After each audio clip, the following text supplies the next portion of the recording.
Salut à tous les passionnés de football. Commençons tout de suite par la Ligue 1 et ce qui se passe au Paris Saint-Germain. Vous le savez, le PSG sortait d'une semaine plutôt positive avec cette victoire contre Tottenham en Ligue des Champions. Mais tout a basculé ce week-end à Louis II. Au-delà de la défaite, c'est le comportement de Lucas Hernandez qui est au centre de toutes les critiques. Le défenseur français, champion du monde, est censé être l'un des leaders de cette équipe, un modèle de fiabilité. Et pourtant, le staff technique commence à se poser de très sérieuses questions. Rappelons les faits, lors du match contre Tottenham, Hernandez a été expulsé pour un coup de coude. Un geste violent, inutile. Et le problème, c'est que ce n'est pas un cas isolé. Luis Enrique et son staff ont encore en mémoire son expulsion lors du mondial des clubs cet été contre le Bayern Munich. C'était exactement le même genre de mauvais geste, un coup de coude sur Rafael Guerreiro. Luis Enrique n'a pas caché son agacement. En conférence de presse, ses mots ont été très durs, même s'ils étaient dits calmement. Il a déclaré « Personne n'aime ça, ce n'est pas la première fois, et c'est bizarre parce que ce n'est pas normal. Il faut parler de ça. » Vous entendez, ce n'est pas normal. Pour un coach aussi exigeant que l'Asturien, c'est un avertissement public. Il a ajouté qu'il n'y avait peut-être pas d'intention, mais qu'à ce niveau-là, il faut savoir se contrôler. Le paradoxe, c'est qu'avant cet été, Lucas Hernandez n'avait pris qu'un seul carton rouge dans toute sa carrière, et c'était en 2017 avec l'Atlético. Pourquoi craque-t-il maintenant? C'est la grande question. D'après certaines sources proches du club relayées par le Parisien, Luis Enrique s'interroge réellement sur la fiabilité mentale du joueur. Une source interne a même dit « On doit l'aider à prendre conscience de l'erreur qu'il a commise ». La situation est d'autant plus critique que le PSG fait face à une rechute de Nuno Mendes. Le Portugais est blessé au genou et est fragile. Hernandez devait être celui qui assure l'intérim, celui sur qui on peut compter les yeux fermés. Au lieu de ça, il met son équipe en danger. Alors qu'il est ce contrat jusqu'en 2028 et qu'on lui dit mécontent de son statut de remplaçant, il vient peut-être de griller un joker essentiel aux yeux de son entraîneur. Avec la VAR aujourd'hui, ses coups de sang ne pardonnent plus. Cette indiscipline a coûté cher, car le PSG a fini par tomber. Après 3 victoires consécutives, les hommes de Luis Enrique se sont inclinés face à une AS Monaco héroïque. Le score, 1-0, but de Takumi Minamino. C'est une défaite lourde de conséquences. Paris, qui semblait intouchable, risque de perdre sa première place au profit de l'OM ou de Lens. C'est tout le haut du tableau qui est relancé. Mais parlons de Monaco. Quelle performance! L'équipe de Sébastien Pocugnoli restait sur 3 défaites de suite, dont 2 gifles 4-1 contre Rennes et Lens. Le moral était au plus bas. Et là, en infériorité numérique, ils ont tenu bon, ils ont bousculé Paris. C'est une victoire fondatrice pour eux cette saison. Cependant, le match a aussi été marqué par une autre polémique. Lucas Chevalier, le gardien parisien, dans cette configuration de l'équipe, était dans une colère noire après le match. Non pas seulement à cause du résultat, mais à cause d'un tacle qu'il qualifie d'assassin de la part de Lamine Camara.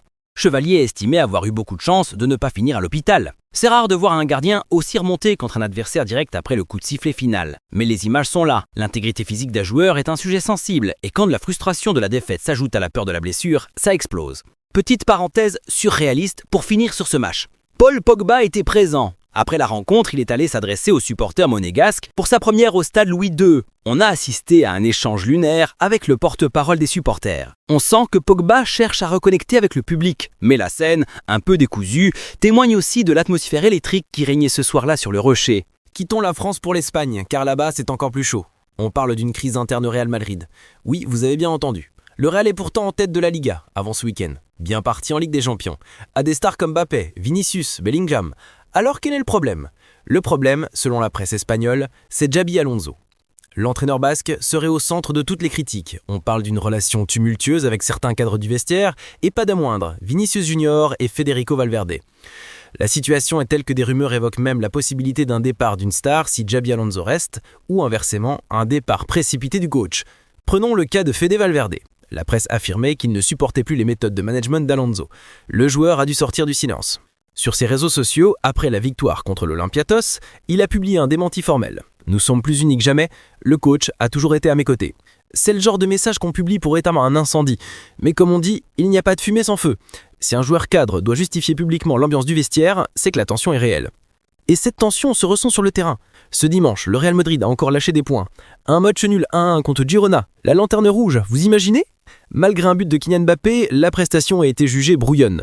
Xabi Alonso avait pourtant fait tourner, avec le retour de Courtois, de Rudiger et la titularisation de Bellingham au milieu. Mais ça ne prend pas. C'est le 3e match nul consécutif en Liga pour les merengues. Conséquence immédiate, le Real cède les commandes du championnat à son rival éternel, le FC Barcelone. Xabi Alonso est désormais sous une pression immense, gérer un vestiaire de Galactique n'est jamais simple, mais là, la machine semble gripper. Et justement, parlons du nouveau leader. Le FC Barcelone, on pourrait croire que tout va bien en Catalogne, puisqu'il passe devant le Real.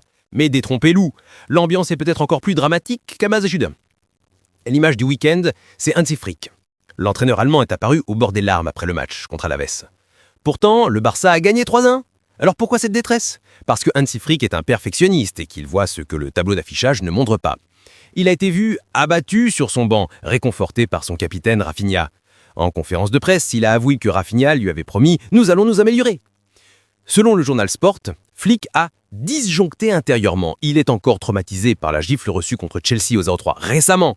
Il estime que son équipe, malgré les victoires en Liga, n'a pas le niveau pour les grands titres européens. Il trouve son groupe désorganisé, manquant d'intensité, fraîcheur physique. Contre Alaves, malgré la victoire, il y a eu des flottements terribles, un but encaissé dès la première minute. Pour l'Allemand, c'est inacceptable. Flick est épuisé, stressé. Il sent que son vestiaire ne répond pas à ses exigences de rigueur. C'est une situation paradoxale, un coach leader du championnat, mais qui semble en dépression sportive à cause du contenu des matchs. Cette inquiétude se traduit déjà par des plans pour le mercato. Le constat est clair, le Barça veut entourer Lamine Yamal. On estime que l'animation offensive est bien moins flamboyante que la saison passée et que la défense est trop fragile. Le club vise des pépites pour concurrencer et épauler Lamine Yamal.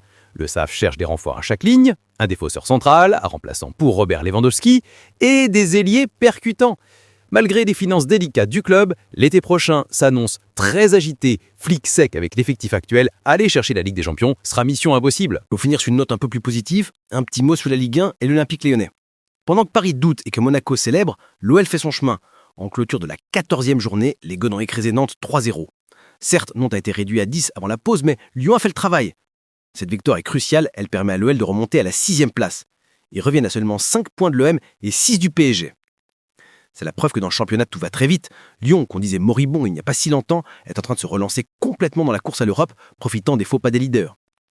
Dites-moi en commentaire ce que vous en pensez. J'ai hâte de lire vos avis. N'oubliez pas le pouce bleu, c'est très important pour le référencement. Et abonnez-vous pour ne rien rater de l'actu du foot. On se retrouve très vite pour une nouvelle analyse. Prenez soin de vous. Ciao!